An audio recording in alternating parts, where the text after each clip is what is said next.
Hello again, Rabbi. Hello, Joe.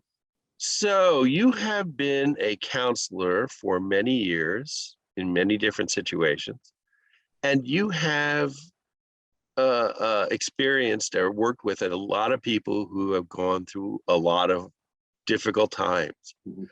How do you begin when you first meet and sit down with someone? How do you start talking to them? One of the questions that I was trained to ask, and I've used it for many centuries because it works so well, is I'm going to ask you, what have you learned from the auto accident? What have you learned from needing cancer treatment? What have you learned from the death of someone whom you loved or the friend? What have you learned? And that opens us up to just talking about and looking at how I've changed and what I've learned from something. And I can go back to being younger. I can go back to before the event. Then I can look at the event. And then I can now, it's post event. And maybe that's what we're dealing with now is after the event or while we're in the process of it. So I would say, Joe, what have you learned from being a cartoonist? Don't be a cartoonist. And then my response would be, well, I don't know. And then fill in the blank there. So we want to talk about the changes that you've undergone. And we want to acknowledge that we change. And we also want to acknowledge that nothing is permanent, not even our own lives. So we want to step back and say, what is in the real world? And in the real world, we are subject to, we participate in events that are positive, negative, destructive, constructive. All these things are happening to us. And if I can stop for a moment and say, well, what have I learned from? And what has that done to me? How have I changed? And am I changing in a way that I like, that I want to stay? Or have I become something I don't want to be? We always want to think in terms of positive changes or as opposed to something negative or hurtful or harmful. But that's not always the case. Now, I think I understand and can answer the question about what have I learned about being a cartoonist better. Now that I've tried it, a lot of the fantasies that I had about what it would be like to be a professional cartoonist have dissolved. And the realities are ones that I can look at objectively and say, I understand, and I'm willing to take the good with the bad. And you just said exactly why I asked the question. Accepting of what is. That's our goal. And fantasies are kind of neat in the short term. Escapism, movies, Disney, doesn't matter what it is, computers, FaceTime, anything we do to escape is fine in moderation. And it's fine for the temporary, as long as we acknowledge that it's not real, that it's not the world I'm going to live in. And Facebook is just so much fun because you would think that everyone else in the universe has a happier, better life than you do. And you're living in some kind of misery and they've discovered the secret. The reality is not true. They're just presenting us with some happy moments. They're presenting us with a way to escape, to see their vacation, to share in one of their simchas, in one of their joys. And that's nice temporarily. And that's the goal of the question, is living with, rather than trying to escape, which doesn't work, rather than trying to minimize it, which doesn't work, rather than trying to maximize it, which doesn't work. Anything that denies the reality of what I'm experiencing. So what have you learned from being a cartoonist?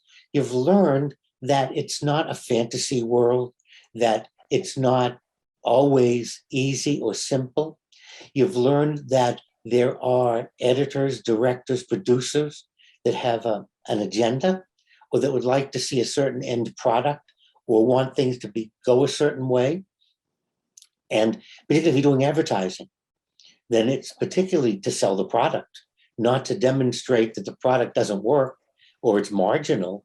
And so you begin to learn what the real world is. And so if you're dealing with cancer treatments, what have you learned? And it helps to deal with the treatment because you're being realistic.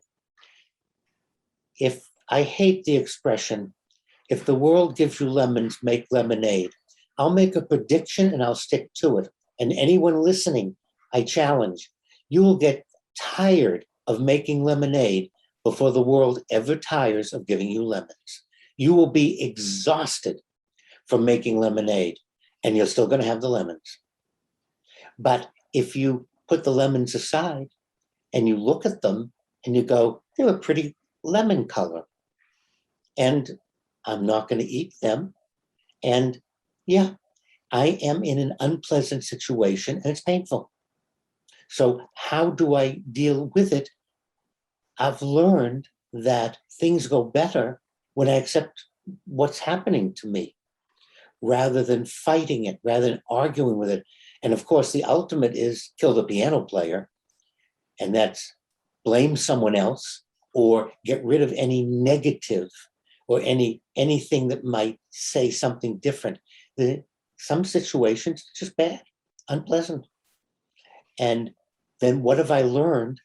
I've learned I can live through some really horrendous cancer treatments. Gee, Chaplain, when I look back at the last 4 years of the drugs, the medication, the treatment, I never would have believed I could have survived them and loved my partner or had a good time looking out the window. I never would have believed any of these things. But to answer your question, what I've learned is I can live with and still enjoy life.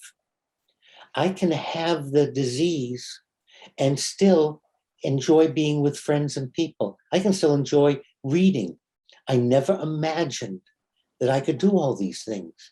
With the death of a partner, I never thought I could live without them. Yeah, I'm sad. Obviously, it's sad.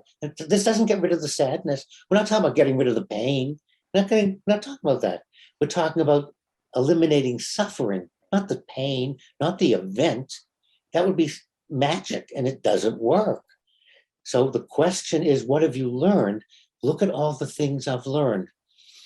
I learned all about fat basket making. I learned all about trains in the American South because I was watching the TV station. Whatever we do, you stop and you go, wait a minute.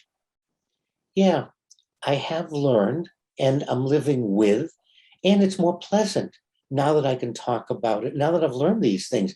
And think about cartoonists who never accepted, never will accept that it's not simple, it's not easy. Some of them stopped drawing. They could have been great cartoonists, but all they did was complain about the boss, the supervisor, the assignment. They never did the cartoons. And then they dropped out, but they could have created some great cartoons if they stopped for a moment and said, gee, what I've learned is that in my profession, these things happen. This is what it means to be a cartoonist. This is what it means to be a physician. This is what it means to work in retail. And I can stop then and decide, do I want to stay in it?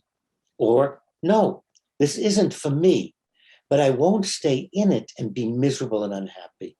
And that's our goal, Joe, to accept what is, to change what we can, and to say, yeah, I can deal with this in retail. And many times when we find successful people happy, I don't mean multimillionaires, I don't mean billionaires, I don't mean that group. I mean happy, successful people that we know. They will have a very realistic view of their job, their families, their life. And when you talk with them, they'll tell you, I learned that I have to compromise. I learned that I can't believe in extremes. They'll tell you all kinds of things that they've learned, and it's their key to happiness, their secret to success. And so that's why I asked the question, Joe, what have you learned from being a cartoonist? You've learned that you're not going to be an author of a book without drawings or squiggles. You've learned that to convey what you want to convey for you is through the cartoon, not through writing page after page. And since you've learned that, if you'll spend your time doing what works for you, and that's what you've learned. Well, one thing I've learned without fail is what a great source of inspiration and advice you are, Rabbi. So thank you once again. And I was going to go make myself a glass of lemonade, but I think I now will just go chew on the rind for a while. That's the only way to deal with the sour taste, is to eat the lemon. Thanks, Joe. Good day.